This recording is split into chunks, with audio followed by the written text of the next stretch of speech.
Hey there, everyone. Welcome to another video. This video is the Leo forecast for 2025. I'm going to be taking you through some of the major outer planetary energy and where that's going to be happening in your birth chart if you are a Leo rising, and give you some heads up and insight as to what this might mean for you. Before I get into that video, to the crux of this video, I want to make an announcement quickly, and that is next month, being November 2024, I'm going to be holding a one-day workshop on all of the astrology of 2025. That's going to be happening in Brisbane. So if you are in Brisbane or you can get to Brisbane for Saturday, the 23rd of November, I'd love to see you. So the early bird price for that will run out at the end of October. So if you can secure your booking, there's only minimum places available. For the details on that, I'm going to put that down below in the description box. So let's get into the video into 2025 for Leo rising. So this is where the major planetary action is going to be taking place. So for the most part, Pluto is going to be settling in your, not first, your seventh house for the next 20 years. This is not new energy for you, but it's going to be a mainstay in 2025 and beyond. You're going to have Saturn and Neptune dip their toes in to your ninth house of adventure, discovery, travel, spirituality, study, religion. So that is going to be a bit of a key focus for you in 2025. Uranus, like most of the planets next year, it's also going to dip its toes into your 11th house. And this is going to really change the dynamics of friendships, the dynamics of the company you keep, and also your ability to attract luck in your life.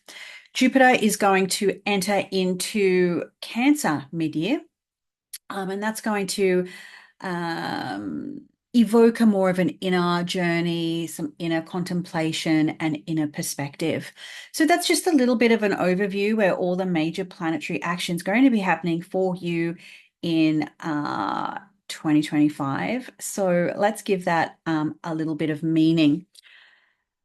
2025 is going to be a little bit more of a slower, more reflective start to the year. And there's a couple of reasons for that.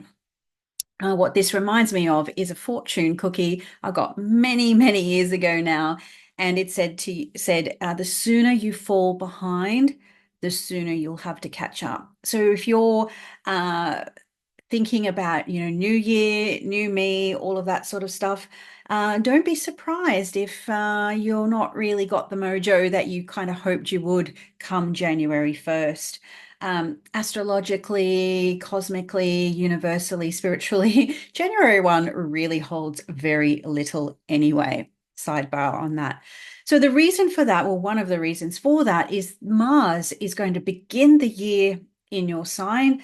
However, within the first few days of 2025, it's going to dip back into Cancer because Mars starts the year continuing the retrograde that began in December of 2024. So it is really about reflection, figuring out personal priorities, what's really important to you, where do you want to be investing your energy? And then, of course, as Mars goes back into the 12th house in the sign of Cancer, it might sort of churn up or unearth or agitate or aggravate some of the inner landscape that might need to be examined for a little bit, cutting, burning away old perspectives, old ideas, things from the deep, deep past. So you can then come April, when Mars returns to Leo, so that'll be around the 18th of April through to the 17th of June, you are going to go through that catch-up phase. So don't be hard on yourself if the year begins and it's not all, motivation and mojo. It's not going to be that for you. So we all blossom and bloom in our own sweet time. So the earlier part of the year is your time to sort of draw that bow back, get really clear about your aim, where you want to be, where you want to go, who you want to be, most importantly. So the early part of the year is to push back on any barriers, any blocks that may be holding you back from success or the things that you really want out of life. Now, Korea has been an issue, should I say, for several years now. And that has been due to the breakdowns, the breakthroughs, the change, the chaos, thanks to Uranus and Taurus. What you can look forward to in 2025, at least between the months of July through to November, is a certain return to stability. You're going to get a preview of what a calmer, more pleasant, a more solid, and a more stable professional life looks like. Now, this may not just be about career or what you do in the world. It could also speak to just your overall life direction, the bigger picture of your life, and where you're sort of navigating that sort of true north compass. So you might spend some time through July and November to just catch a breath in the career department, the life direction department, and reflect on how that's changed for you since 2018. Maybe you've had so much change, so much chaos, so much uncertainty and instability. You're really looking forward to getting back to really being a Taurus midheaven or a Taurus 10th house. So you might be really ready for those waves of change to finally stop rolling in. For other Leo risings, this might be about the itchiness will get worse, or the desire for change may start to become unstoppable. And you might decide to finally bite the bullet and make those authentic changes, that radical career move, doing that thing that's really authentic for you, how you want to be seen in the world, how you want to show up, and what you really want to be doing with yourself. So if you've been avoiding change, which is also possible for this last period of time, maybe you're trying to stick a career path through because, hey, you've got a fixed midheaven or a fixed 10th, you might discover that you're going to get to that breaking point and you're really ready for something new. So Uranus will come back at the end of the year and spend some time back in your 10th house in 2026. So during that period, that is the time for you to really make a bold move, do what you need to do, and then the career stuff will kind of get back to regular programming, but better. Money. So money is going to be a little bit different in 2025. Main reason being is that the south node of the moon is going to move through your second house of Virgo from January 12. And that's an 18-month cycle where it's going to reshape finances. Wherever the nodes go, it tends to churn things up, it changes things up. On paper, this isn't a fun transit. Nobody really likes to see the South Node, which is often associated with ideas of loss, of things being perhaps a little bit sort of thin on the ground, a little bit barren. No one really likes to have those themes come through the area to do with cash flow, finance, abundance, and that sort of stuff. So on paper, it doesn't look good. So if you are feeling a little bit nervous about that, there's more than one way to look at that. So what the South Node can be really useful for is getting really clear about the choices and the changes and the breakthroughs you need to be working towards when it comes to money. Now, wherever the nodes go in the sky, eclipses will be, not far behind. And so March and September are your key months to really generate the changes, make the choices, that you really need to do when it comes to your finances.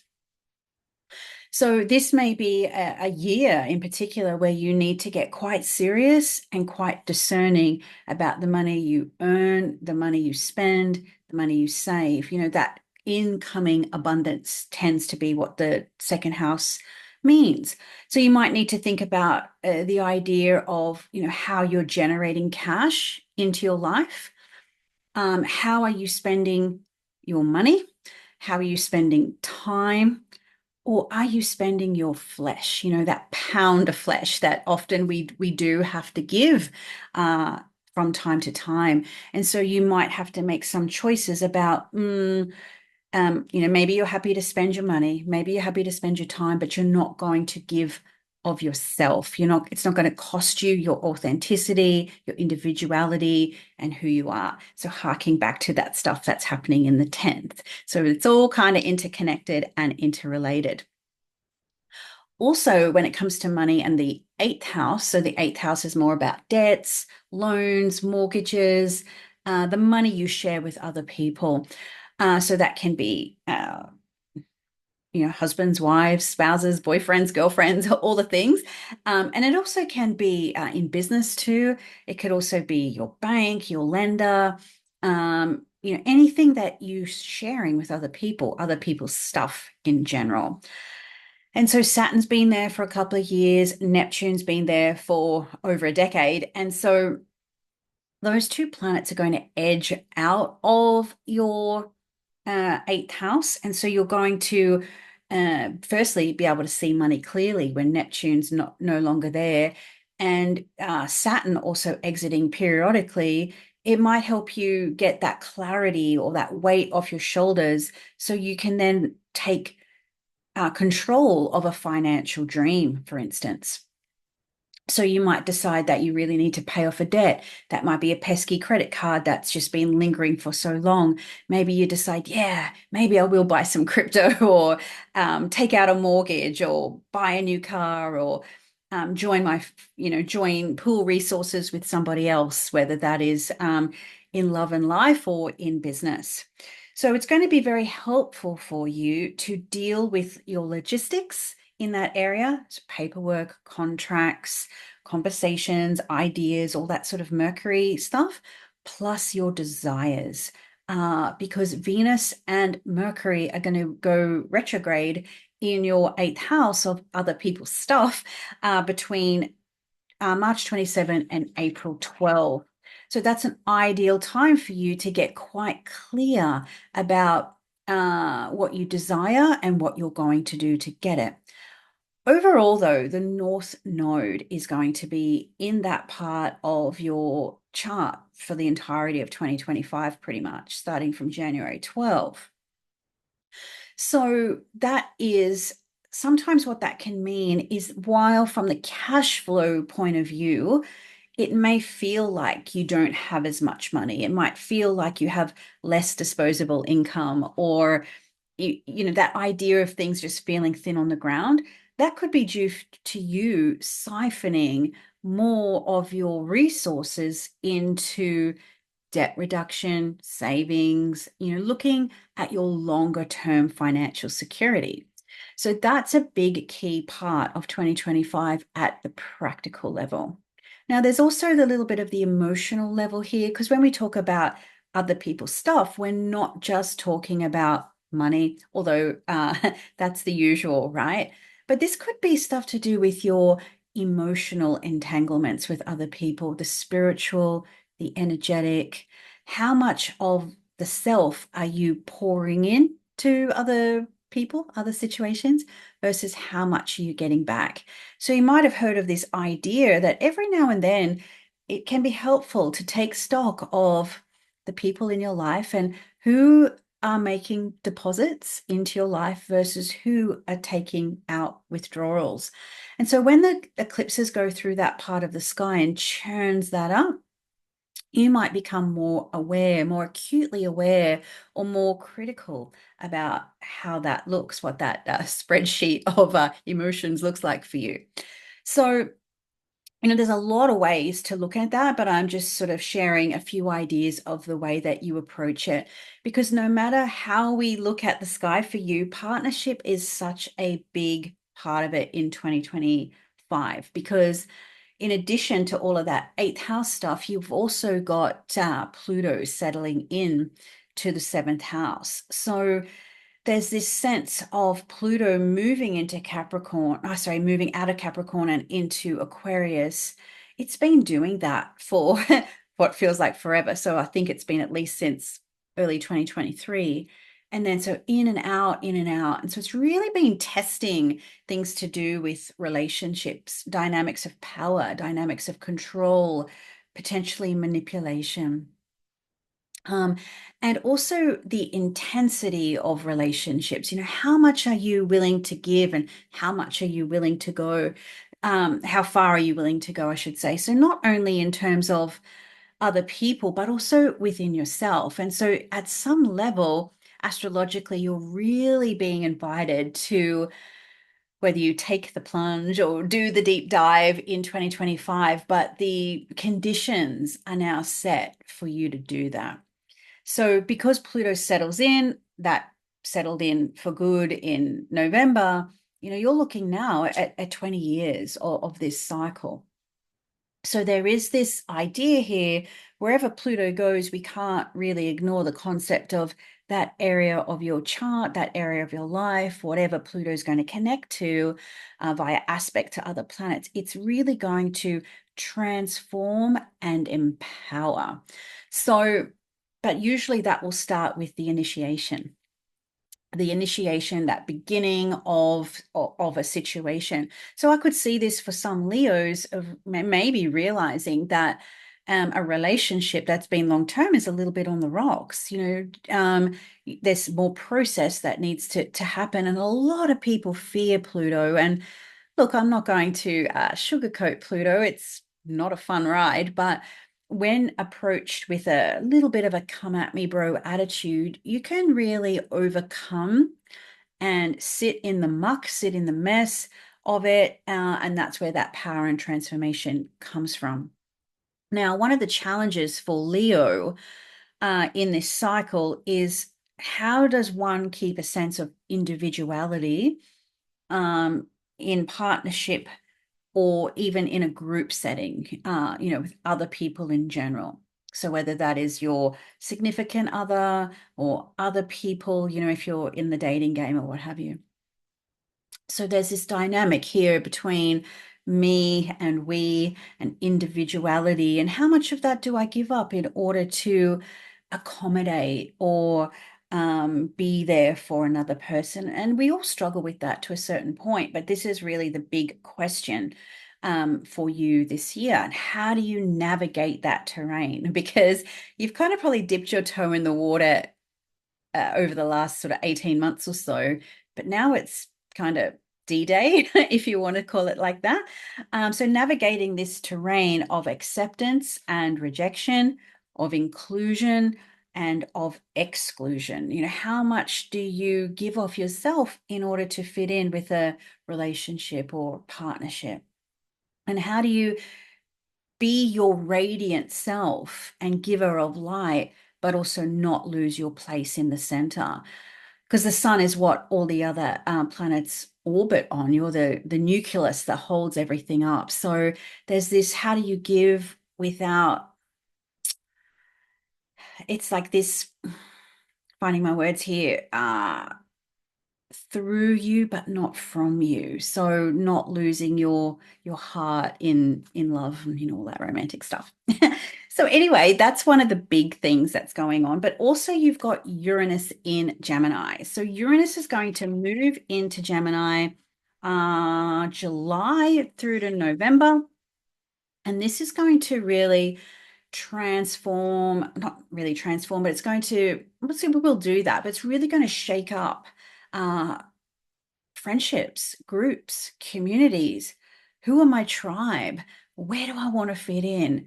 Who's authentic?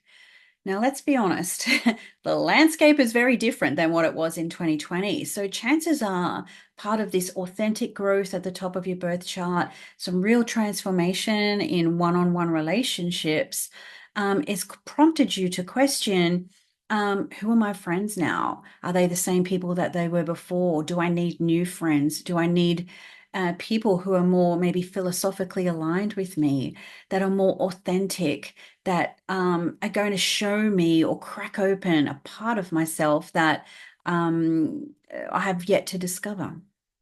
So there's going to be an authenticity piece come through with friendships. So this could be, your best buddies. It could also be groups and communities that you're involved with, organizations. This could also be in terms of your work. So if you're involved in industry in a particular industry, how involved are you within that sort of extended community? It could also be the online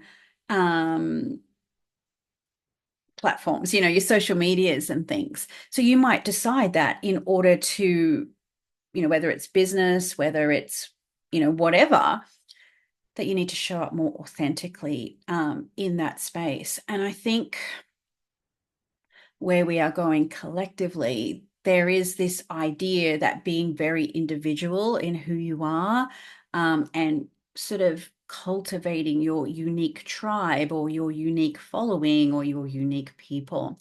So I think for Leo risings this year, it's very much about digging a little deeper, really examining who you are, especially with Jupiter in the 12th for a big part of the year, Jupiter in the 11th, and then moving into the 12th. There's a bit of a deep dive and a transformation that takes place. There's also some experimenting that's going to take place too. So just because you make one little change, it doesn't mean, okay, that's it, we're settling into that. It will be sort of an onslaught of changes, constant changes and adjustment. And that can be a little challenging, being a fixed sign, having fixed angles. But that's the invitation this year. If you really want your life to change, if you really want to shine 24/7, rain, hail, or shine, you're going to do that anyway. Like that's what Leo does. But if you want to shine your light in the right direction, that may cost you some money, may cost you some time, but doesn't cost you your pound of flesh. This year is the year for you to really go all in on being authentic, showing up in a way that is right for you. And even if that ruffles some feathers, even if that means you piss some people off, I will share with you a quote from one of my favorite Leos, Madonna. And she said that early in her career, she realized no matter what she did, people were still going to say shit about her. So she decided to do whatever she wanted anyway. So, start of the year, sooner you fall behind, the sooner you'll catch up. By the end of the year, you'll just be doing you and not caring about anything else. And that's kind of cool. So I hope you found that a little bit helpful and inspiring as we stare down the barrel of 2024 and into 2025. Of course, if you would like to have a more of a personal insight into your own birth chart and what's happening for you in 2025, there's a link in the description below where you can look at the readings I have to offer, and you're more than welcome to book in. I'd love to see you there. All right, you take care, and I'll see you throughout the year.